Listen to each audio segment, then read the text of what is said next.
Lakh planning करते हैं, लाख प्रयास करते हैं, लाख कोशिश करते हैं, खुले आसमानों में आप घूम रहे हैं, खुले आसमानों में आप चल रहे हैं, खुले आसमानों के नीचे आप जो कार्य करना चाहते हैं लेकिन नहीं कर पा रहे हैं। प्रिय दर्शक, आप लोगों ने कभी गौर किया है कि आपके हाथ खुले हैं, आपके पांव खुले हैं, आप खुली दुनिया में घूम रहे हैं, फिर भी क्यों महसूस हो रहा है कि जीवन पे प्रतिबंध लगा हुआ है? फिर क्यों महसूस कर रहे हैं कि हम अपने जीवन में आगे नहीं क्यों नहीं बढ़ पा रहे हैं?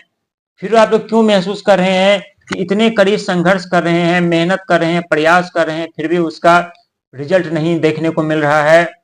क्यों महसूस कर रहे हैं कि कभी कभी रिश्ते टूट जा रहे हैं, अपने छूट जा रहे हैं, कर्जे के दलदल में फंसते हुए जा रहे हैं? क्यों महसूस कर रहे हैं? क्यों कभी आपने गौर किया है कि जब हमारी जिंदगी फ्री है, जब हम अपनी इच्छानुसार जी सकते हैं, हम अपनी इच्छानुसार हर एक कार्य कर सकते हैं, अपनी इच्छानुसार हर एक क्षेत्र में सफलता कामयाबी पा सकते हैं, जिस कार्य को चाहे उस कार्य को हम कर सकते हैं, फिर भी आपने कभी गौर किया है कि जीवन पे प्रतिबंध क्यों लग जाते, क्यों हम नहीं कर पाते? प्रिय दर्शक, बताना चाहेंगे कि चाहे आप जितना लाख प्रयास कर ले, बुद्धि लगा ले, मेहनत कर ले, संघर्ष कर ले, लेकिन होता वही है जो ईश्वर चाहते हैं।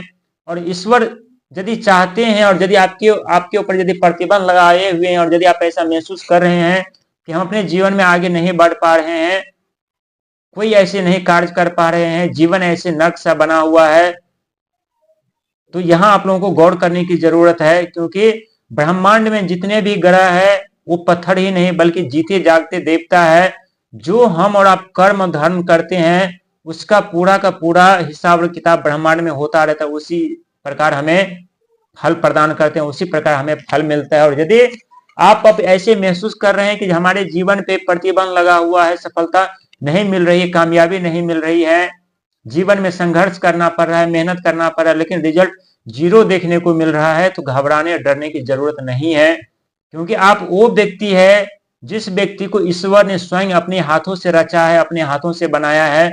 और ईश्वर के बनाया गया कोई भी चीज बुरा नहीं होता, लेकिन ये सच है कि रुकावट बाधाओं का सामना करना पड़ता है, धोखा मिलता है, अपमान सहना पड़ता है। इसका ये मतलब नहीं है कि आपका जीवन खराब है या आप खराब है या आपका किस्मत खराब या आपका भाग खराब है। यदि प्रकृति आपके ऊपर यदि प्रतिबंध लगा करके बैठे हैं और आप आगे नहीं चल पा रहे हैं, तो यहाँ कुछ ना कुछ आप लोगों को ध्यान देने की जरूरत है, गौर करने की जरूरत है, सीखने की जरूरत है, समझने की जरूरत है। और जब इस वक्त आप लोग सीख जाएंगे, समझ जाएंगे, ईश्वर आप लोगों को वो चीज प्रदान करेंगे जिस चीज के लिए आप लोग न तो कभी सोचे हैं न समझे हैं, लेकिन आप लोग वो पाना चाहते हैं जो आपको चाहिए। लेकिन ईश्वर आपके लिए वो प्लानिंग करके बैठे हैं जो आपको देना चाहते हैं। इसीलिए यदि जीवन लग रहा है आप लोग को थम गया है, आगे नहीं बढ़ पा रहा है, मेहनत कर रहे हैं, प्रयास कर रहे हैं, तो घबराने की जरूरत नहीं, डरने की जरूरत नहीं। बस खुद पे विश्वास रखिए, हिम्मत रखिए, प्रकृति आपको वो देगा जो आपको देना चाहते हैं, जो आपको प्रदान करना चाहते हैं, जो आपके लिए सुखमय हो न कि दुखमय हो।